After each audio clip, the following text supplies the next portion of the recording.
Το σημερινό επεισόδιο του «Φτάσει όπου δεν μπορείς» είναι κάπως ιδιαίτερο, γιατί έχω μαζί μου τον founder της Change Your Life, Νικόλα Ντόντο. Καλώς ήρθες. Άννα, καλησπέρα. Χαίρομαι πάρα πολύ που σε βλέπω. Είναι χαρά μου να μιλήσω σήμερα μαζί σου και να αναπτύξουμε όμορφες ιστορίες και εμπειρίες που μας εξέλιξαν, με εξέλιξαν κυρίως. Μεγάλη μου χαρά. Θέλω να σε γνωρίσουμε λίγο καλύτερα. Εγώ σε ξέρω προσωπικά, αλλά και όσοι μας ακούνε θέλω να μάθουν κάποια πράγματα για σένα. Αρχικά, πώς ήταν τα πρώτα χρόνια της ζωής σου, από πού κατάγεσαι? Κατάγομαι από το περιβόλι Γρεβενών, γεννήθηκα και μεγάλωσα στο Βελεστίνο. Ήμουν ποδοσφαιριστής, στον Ολυμπιακό Βόλο για την ακρίβεια, και ξεκίνησα να έχω έτσι τάσεις φυγής του να ταξιδέψω και να δω τον κόσμο. Είχα πάει διακοπές στη Μύκονο, στα 18 μου, μόλις ήρθα το σχολείο, και μου άρεσε πάρα πολύ το νησί. Πώς γενικότερα οι ρυθμοί, οι ταχύτητες, κοίτα κάποιες ευκαιρίες εκεί. Οπότε θεώρησα πως μπορώ να ταξιδέψω πιο εύκολα τον κόσμο. Αυτό ήταν το βασικό μου όνειρο και ο βασικός μου στόχος, ο αρχικός μου στόχος, αν θέλεις. Τότε. Επομένως, βρέθηκα στη Μύκονο. Πολύ δύσκολα τα πρώτα χρόνια. Δεν είχα γνωριμίες. Τα οικονομικά μας ήταν λίγο δύσκολα, οπότε έπρεπε κάπου να ξεκινήσουμε λίγο άμεσα να δουλεύουμε και να εργαζόμαστε. Να ρωτήσω κάτι. Πήγες διακοπές στη Μύκονο. Τι ήταν αυτό που μετά σου κίνησε την περιέργεια και ήθελες να δουλέψεις αυτό το νησί? Είδες κάποιο μαγαζί, γνώρισες ανθρώπους που σου άρεσε το lifestyle τους, ανθρώπους που δουλεύουν και η δουλειά τους αυτή ανταμείβεται? Είναι πολύ ωραία ερώτηση. Μέχρι πριν γνωρίσω τη Μύκονο, όπως σου είπα, ήταν το gap που θα πήγαινα και στο πανεπιστήμιο. Είχα περάσει στη Θεσσαλονίκη τότε. Επομένως, οι ταχύτητες και τα ερεθίσματα που είχα δει ήταν πολύ χαμηλότερα από αυτά της Μυκόνου. Δηλαδή, στη Μύκονο είδα μεγαλύτερες ταχύτητες, πολύ πιο γρήγορους ρυθμούς, γινόταν πιο εύκολα τα όνειρα πραγματικότητα, οι στόχοι είχαν επιτευχθεί. Επομένως, αυτό με εντυπωσίασε στο νησί και θεώρησα μια πάρα πολύ καλή ευκαιρία να ξεκινήσω τότε να αναζητώ δουλειά, να ξεκινήσω να αποταμιεύω χρήματα και σαν πρώτο step, ας πούμε, να ταξιδέψω. Είχα βάλει στόχο την Ευρώπη τότε, ήθελα να δω τον κόσμο πολύ. Στην ηλικία που ήμουνα, θεώρησα πάρα πολύ σημαντικό το 20-30s που λέμε, τη δεκαετία αυτή, να ταξιδέψω κάποια ταξίδια που είχα βάλει στο μυαλό μου και τα κατάφερα. Η πρώτη περίοδος στη Μύκονο ήταν κάπως δύσκολη για σένα, αλλά επειδή είχες έναν στόχο, νομίζω ότι τα είχες παραβλέψει όλα. Κοίταγες μόνο τον στόχο και όχι το περιβάλλον γύρω σου που ήταν έτσι κάπως πιο δύσκολο. Θέλω να μου πεις την ιστορία πίσω από όλη την πρώτη σεζόν στη Μύκονο. Ήταν αρκετά δύσκολα, γιατί όπως σου είπα και το οικονομικό ήταν ένα θέμα και το κομμάτι των γνωριμιών. Τα αγγλικά μου ήταν σε πολύ κακό επίπεδο τότε, δεν είχα βγει στο εξωτερικό. Οπότε ήμουνα πολύ πίσω σε αυτό το κομμάτι. Αλλά είχα το στόχο αυτό να μείνω στο νησί. Δεν σου κρύβω πως όταν ξεκίνησα, ας πούμε, το κομμάτι της Μυκόνου, είχα αγοράσει μια σκηνή και κάποιες ημέρες έμενα στο tent που λέμε, στην παραλία. Ευτυχής τότε νεαρός, μέχρι να βρω τη διαμονή μου και να συνεχίσω να εργάζομαι. Τι δουλειά έκανες, ποια ήταν η πρώτη σου δουλειά στη Μύκονο? Η πρώτη μου εργασία στη Μύκονο ήταν στο κομμάτι του service. Και είχα μια αλφα προϋπηρεσία σαν νεαρός από το γυμνάσιο που ξεκινούσα να εργαζόμουν στο κομμάτι της εστίασης. Και μετά ξεκίνησα να βλέπω τις επιχειρήσεις που διαφέρουν, να επιλέγω που μπορώ να πάω, να εξελίσσομαι εγώ προσωπικά, να γνωρίζω ανθρώπους. Αλλά ο στόχος ήταν ένας. Όπως είπα στην αρχή, ήταν τα ταξίδια. Δεν υπήρχε το επιχειρήν καθόλου στο μυαλό μου.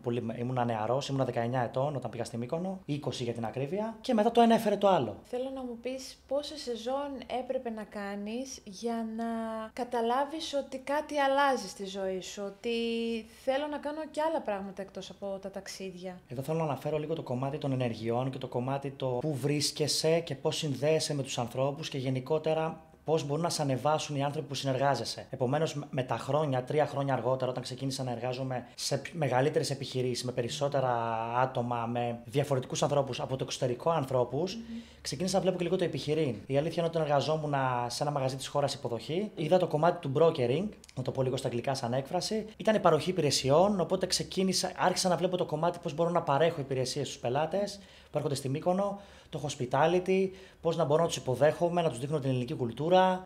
Ερωτεύτηκα το νησί. Έγινε η ζωή μου όλη, παρόλο που έχω ταξιδέψει πάρα πολλά νησιά, σχεδόν όλα της Ελλάδας. Και εκεί άρχισε να ξυπνάει λίγο μέσα μου το ότι θέλω να ασχοληθώ με το επιχειρήν, θέλω να αναλάβω αυτές τις ευθύνες, θέλω να γίνω πιο υπεύθυνος. Παρόλο που ήμουν νεαρός ακόμα, δηλαδή ήμουνα 22 στα 23 όταν ξεκίνησα την πρώτη μου εταιρεία. Ξεκίνησες τόσο μικρό στην εταιρεία? Ήμουν 23 χρονών όταν ξεκίνησα την πρώτη μου εταιρεία, την DRS Team, η οποία, όπως είπα και πριν, είναι καθαρά παροχή υπηρεσιών. Έρχεται ο πελάτης στη Μύκονο, τον υποδεχόμαστε και ό,τι υπάρχει σε υπηρεσία και σε services που μπορούμε να του παρέχουμε, του τα παρέχουμε στο μέγιστο βαθμό που μπορούμε. Πώς ξεκίνησε αυτό το κομμάτι και πώς κατάφερες να δικτυωθείς στο νησί, να βρεις καινούριους πελάτες? Εργαζόμουν ήδη σε πολύ γνωστές επιχειρήσεις τα τελευταία 3 χρόνια. Τον πρώτο χρόνο που είχα πάει στη Μύκονο, η αλήθεια είναι ότι εργαζόμουν σε πιο μικρομεσαίες επιχειρήσεις. Τη δεύτερη και την τρίτη χρονιά είχα επιλέξει να εργάζομαι σε μεγαλύτερες επιχειρήσεις, ώστε έτσι να μπορώ να κάνω το network που ήθελα και να ανταλλάζω τηλέφωνα με τους πελάτες.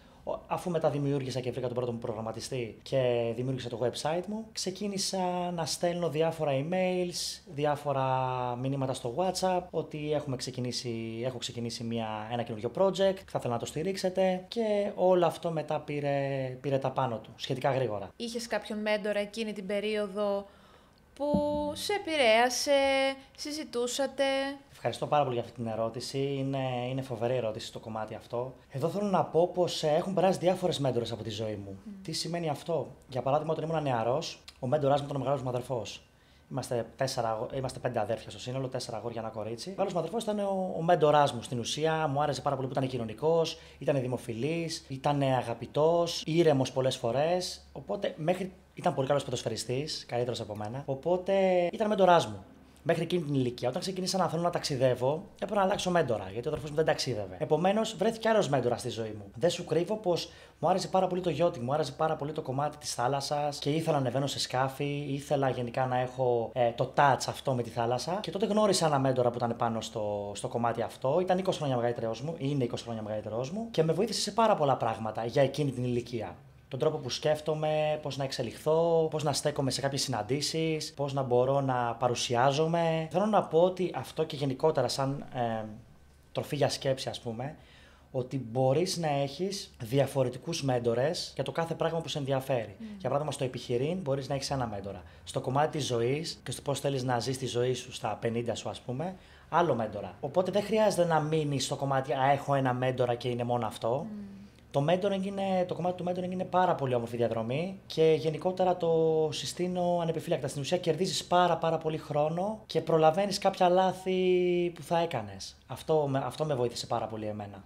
Πώς είναι ένα παιδί 23 ετών να συνυπάρχει με έναν μεγαλύτερο άνθρωπο που τον θεωρεί και μεντορά του? Δηλαδή, στα μάτια του τι έβλεπες, ας πούμε, τον εαυτό σου 20 χρόνια μετά? Έβλεπες μια πιο πατρική φιγούρα, ας πούμε? Πώς ήταν για σένα? Αρχικά από νεαρός και από το σχολείο ακόμα έκανα πάντα παρέα με μεγαλύτερους ανθρώπους. Δηλαδή έκανα παρέα με ανθρώπους τουλάχιστον 10 χρόνια μεγαλύτερους από μένα.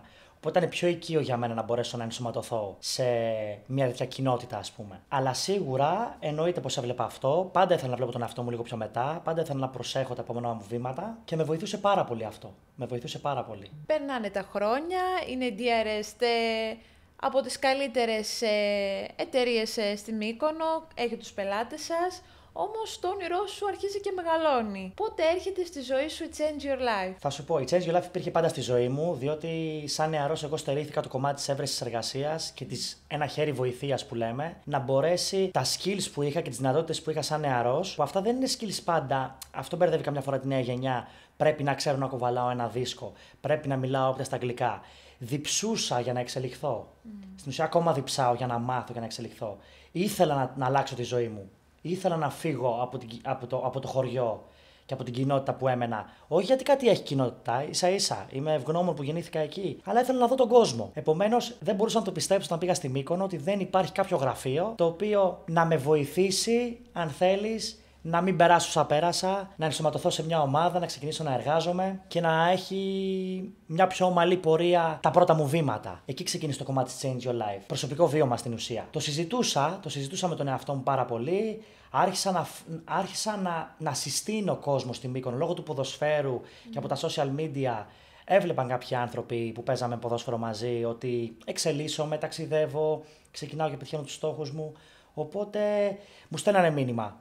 Μπορώ να έρθω στη Μύκονο, μπορείς να μου βοηθήσεις? Έκανα κάποιες συστάσεις. Βέβαια, δεν διψούσαν όλοι όπως εγώ, οπότε κάποιοι με φέρναν σε πάρα πολύ δύσκολη θέση. Αφού με φέρναν σε δύσκολη θέση, είχε αντίκτυπο στην άλλη μου τη δουλειά. Δηλαδή, άρχισαν να κλείνουν πόρτες στην άλλη μου τη δουλειά. Είτε αυτό λέγεται με τους μάνατζερ, είτε αυτό λέγεται με τους ιδιοκτήτες. Αυτή η εμπιστοσύνη που είχα χτίσει σιγά-σιγά άρχισε να γκρεμίζεται και φοβήθηκα πως πήγα να κάνω ένα καλό και θα έχω και πρόβλημα στο τέλος. Εκεί ήρθε το κομμάτι της εταιρείας, να το στήσω, να το εξελίξω, να μπορέσω να προσφέρω, να μπορέσω να βοηθήσω τη νέα γενιά. Το project, εντάξει, δεν φανταζόμουν πως θα φτάσει τόσο γρήγορα εδώ που είναι και θα έχει τόσες πολλές υπηρεσίες και θα μεγαλώνει συνεχώς.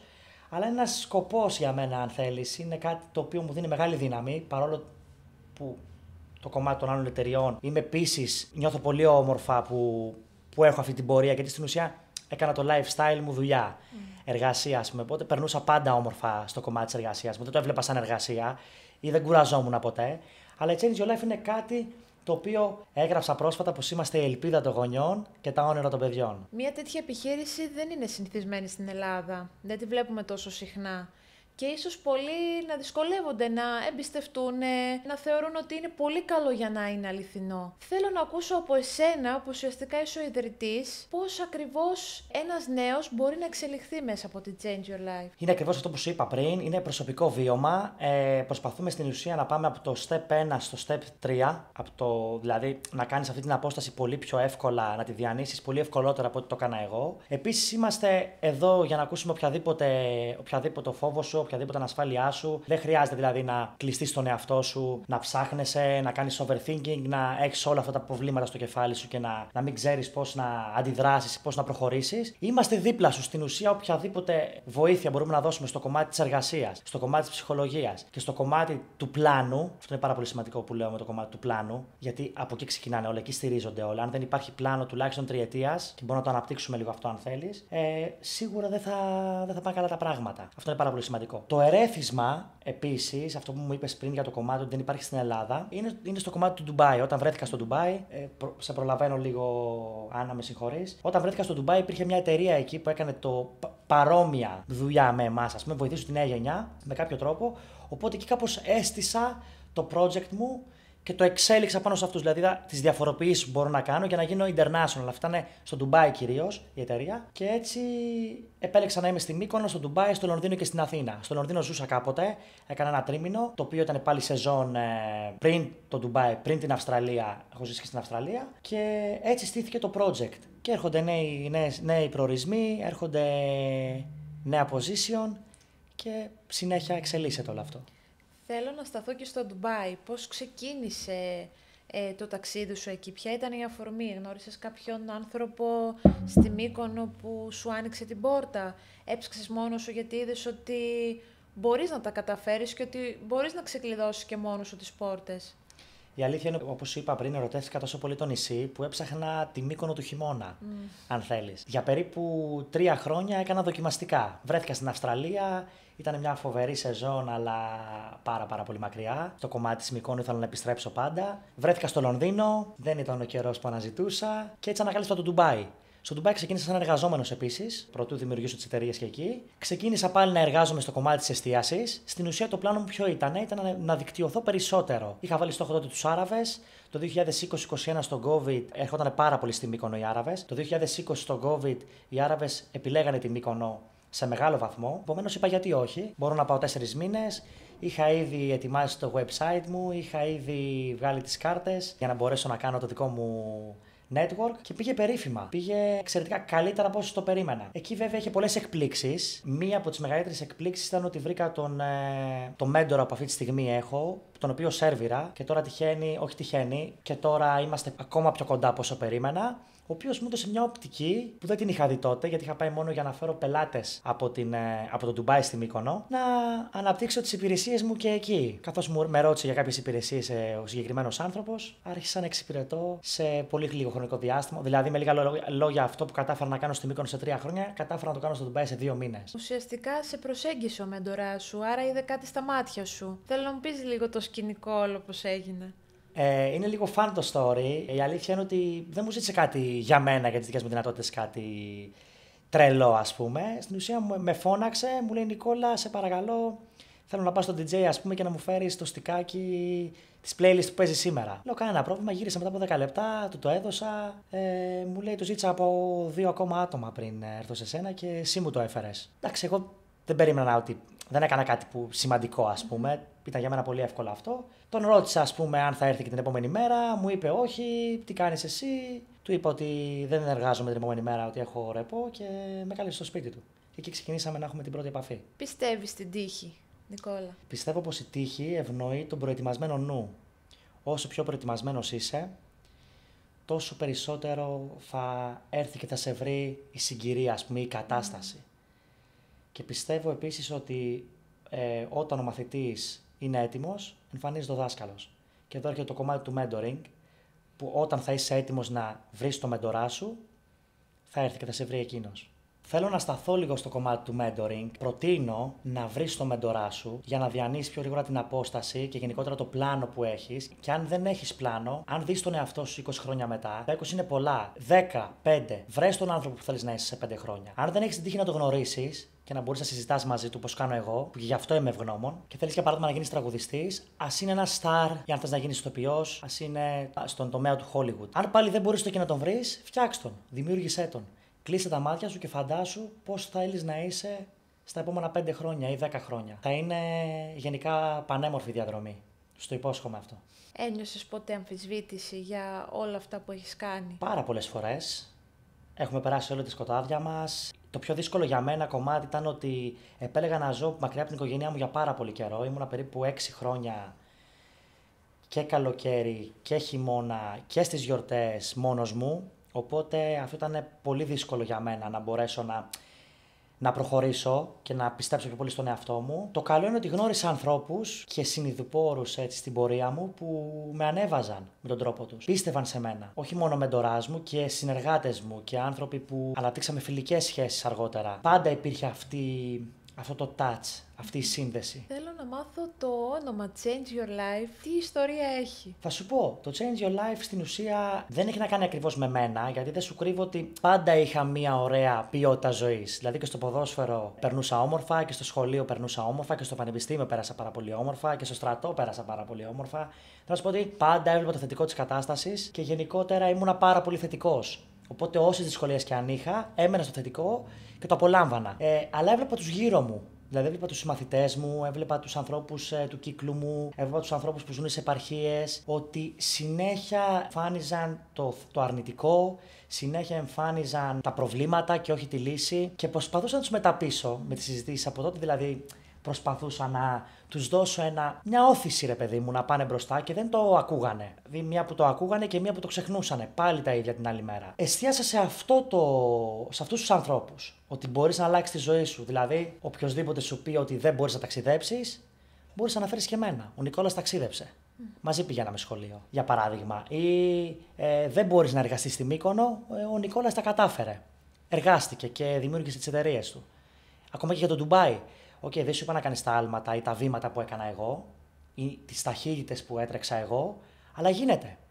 Γίνεται. Και έχω πολλά παραδείγματα ωραία να σου πω γι' αυτό. Αλλά το βασικό όνομα ήρθε από εκεί. Εστίασα σε αυτούς τους ανθρώπους που θεωρούσαν πως δεν μπορούν να αλλάξουν, και έτσι ήρθε το Change Your Life. Εσένα, Νικόλα, η ζωή σου πόσο έχει αλλάξει? Από το παιδί των 19 ετών που πήγε χωρίς να ξέρει κανέναν στη Μύκονο, μέχρι σήμερα που έχεις καταφέρει να έχεις 3 επιχειρήσεις αναπτυσσόμενες και να προσπαθείς ακόμα περισσότερο να τις εξελίξεις. Πάρα πολύ. Είναι τεράστια η απόσταση. Όταν κοιτάω καμιά φορά πίσω, παίρνω κι εγώ πάρα πολύ θετική ενέργεια και πρέπει να το κάνουμε λίγο αυτό. Πολλές φορές όταν μας πάνε οι ρυθμοί, ειδικά τα μέρη που έχω επιλέξει να ζω τα τελευταία χρόνια, που είναι η Μύκονος, το Ντουμπάι και η Αθήνα, οι ταχύτητες είναι τρομερές. Επομένως, πολλές φορές βιάζεσαι, πολλές φορές αγχώνεσαι, πιέζεσαι. Το πιο όμορφο είναι να κοιτάς λίγο πίσω σου και να βλέπεις την απόσταση που έχεις διανύσει.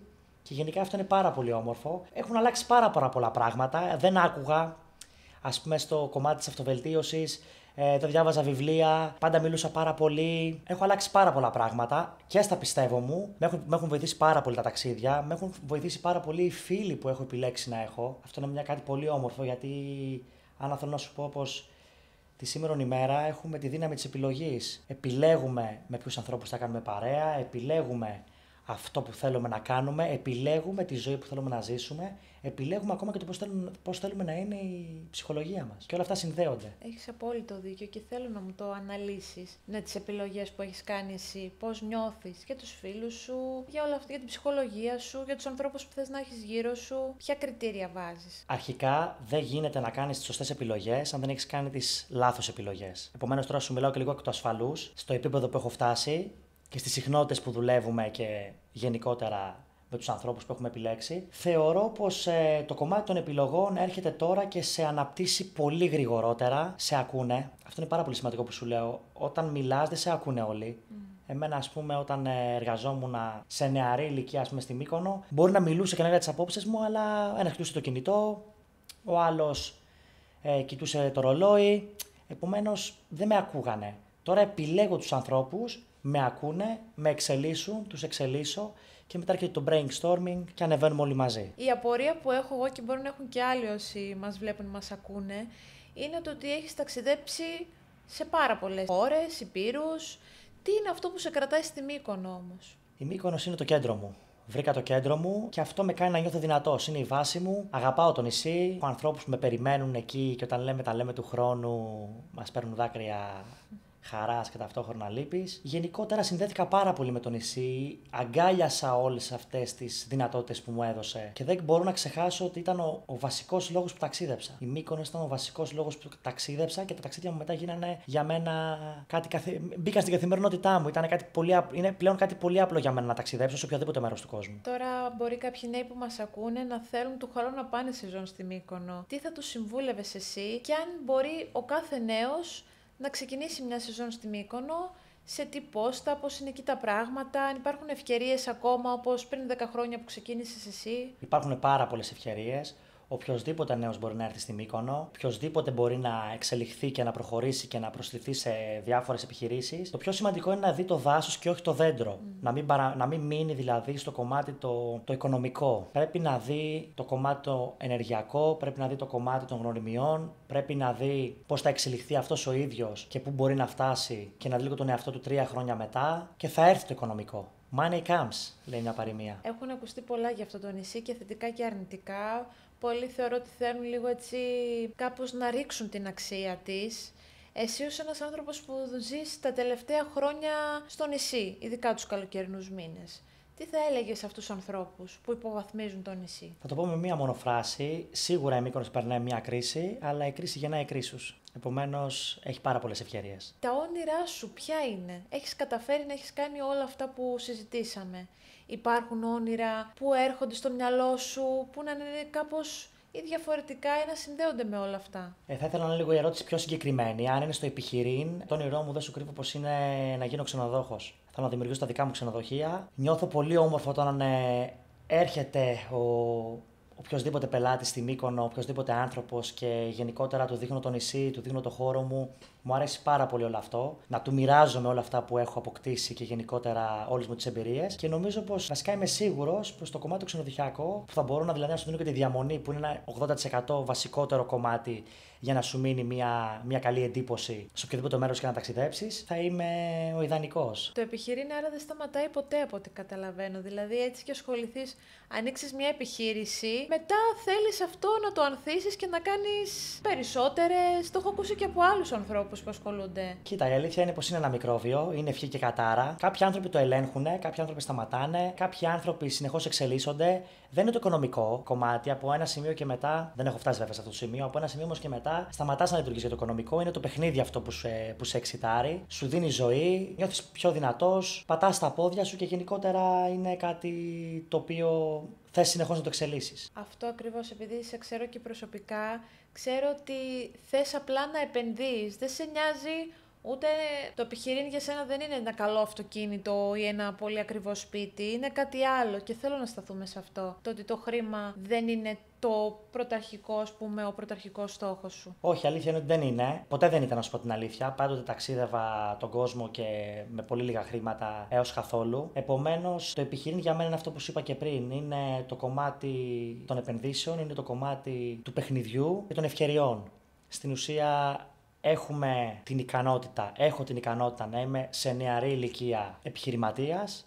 Επομένως, βλέπω τον εαυτό μου διαφορετικά από ότι ένας 50άρης, ας πούμε, που ξεκινάει τώρα, ή ένας 40άρης. Το κομμάτι των υλικών αγαθών είναι κάτι άλλο. Όταν σε νεαρή ηλικία έχεις γευτεί κάποιες πολυτέλειες, τις οποίες ευθύνονται και τα μέρη που επιλέγεις, θα γυρίσω πάλι σε αυτό, να τις γευτείς, δεν σου κάνει κάποια αίσθηση μετά. Δεν σου κρύβω ότι δεν νιώθεις όμορφα όταν οδηγείς ένα ακριβό αυτοκίνητο, όταν μένεις σε ένα πολύ ωραίο σπίτι. Φυσικά, απλά δεν είναι αυτό που αναζητάς. Δηλαδή, δεν είναι αυτό ο στόχος σου που βλέπεις εκείνη τη στιγμή. Αυτό έρχεται στην πορεία και αν δεν έρθει, δεν σε ενδιαφέρει και τόσο πολύ. Νικόλα, έχεις φοβηθεί ποτέ και τι σημαίνει φόβος για σένα? Πολύ ωραία ερώτηση και αυτή. Φόβος για μένα ήταν ο χρόνος. Δεν έδινα χρόνο στις καταστάσεις καθόλου.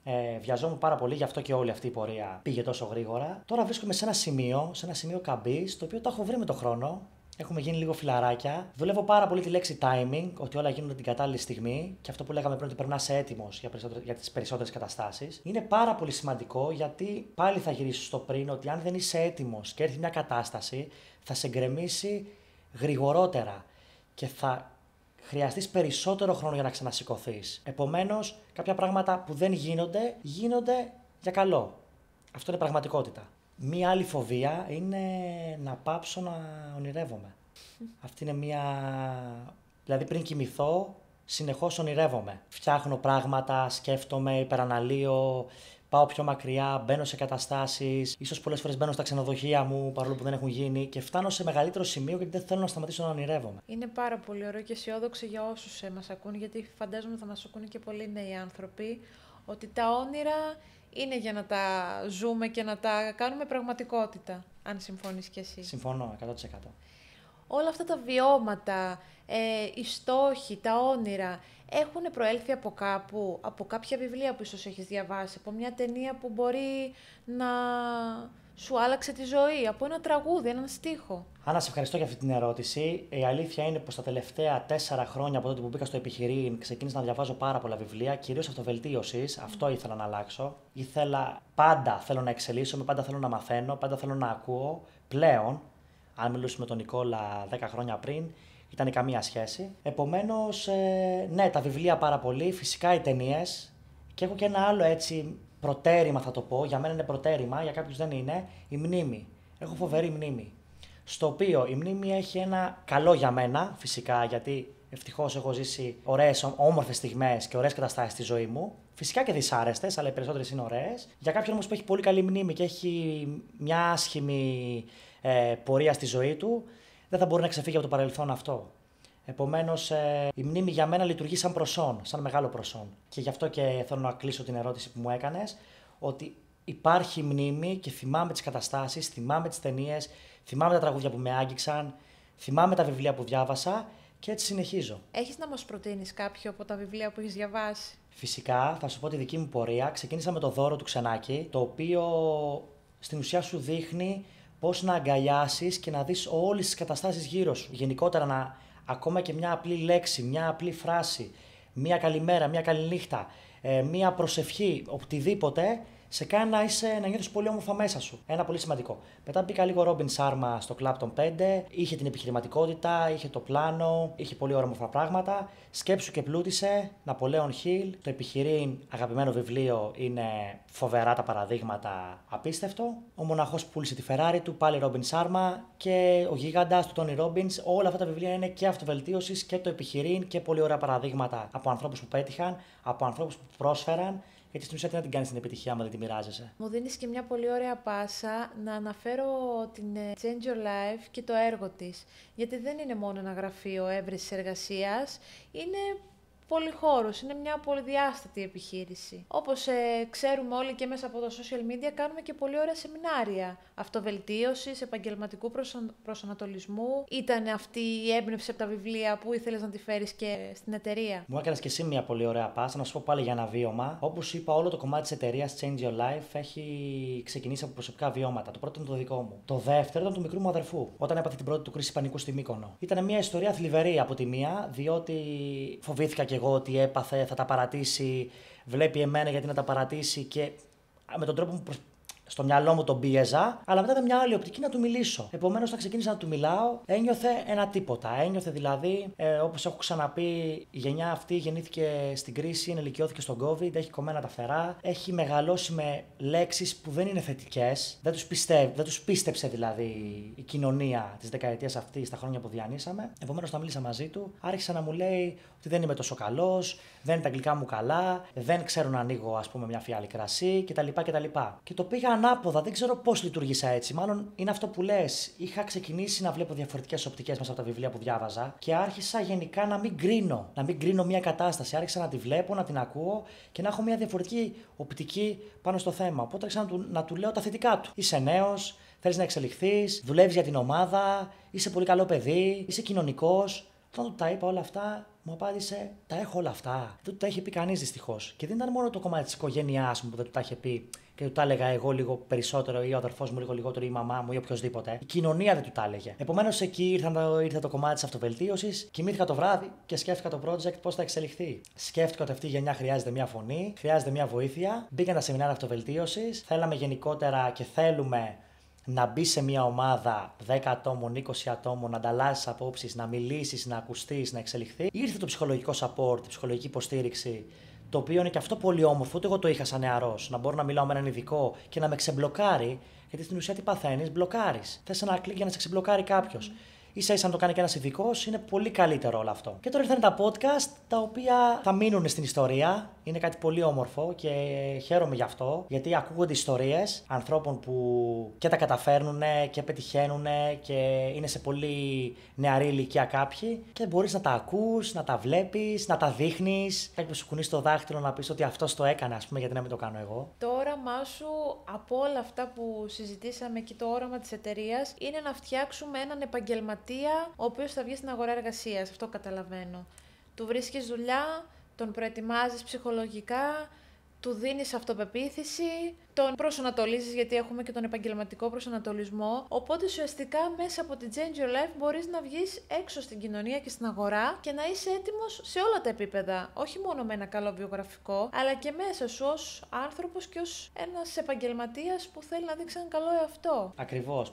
Προσπαθούμε να χτίσουμε προσωπικότητες, να είναι πιο δυνατή και πιο ισχυρή η προσωπικότητά σου και να υπάρχει πλάνο. Είναι αυτό που σου έλεγα πριν. Θέλουμε να κάνουμε ένα πλάνο και εκεί είναι παραδείγματα. Δεν ξύπνησα ένα πρωί και μου ήρθε όλο το project σε ένα όνειρο. Υπάρχουν steps, υπάρχουν βήματα. Όπως και στις ανθρώπινες σχέσεις υπάρχουν βήματα. Έτσι είναι και στις επιχειρήσεις. Το ένα φέρνει το άλλο. Σιγά σιγά. Κάποιες καταστάσεις, κάποιες συζητήσεις σε οθούν, σου ανοίγουν νέα παράθυρα, νέους προορισμούς, νέες πόρτες αργότερα. Πάει λέγοντας. Εγώ δεν έβλεπα πλάνο στους ανθρώπους που συζητούσα όταν εργαζόμουν, δεν έβλεπα πλάνο. Έβλεπα ότι ήρθαμε, κάνουμε μια σεζόν και βλέπουμε. Έχει ο Θεός, που λένε και στο χωριό. Δεν υπάρχει αυτό. Ως ιδρυτής της Change Your Life και μέσα από τα social media που προσπαθούμε να παρουσιάσουμε την εταιρεία και μέσα από την πλατφόρμα μας που μπορεί οποιοδήποτε να ανεβάσει το βιογραφικό του και να ακούσει πρόταση εργασίας στο Ντουμπάι, στη Μύκονο, στο Λονδίνο και στην Αθήνα.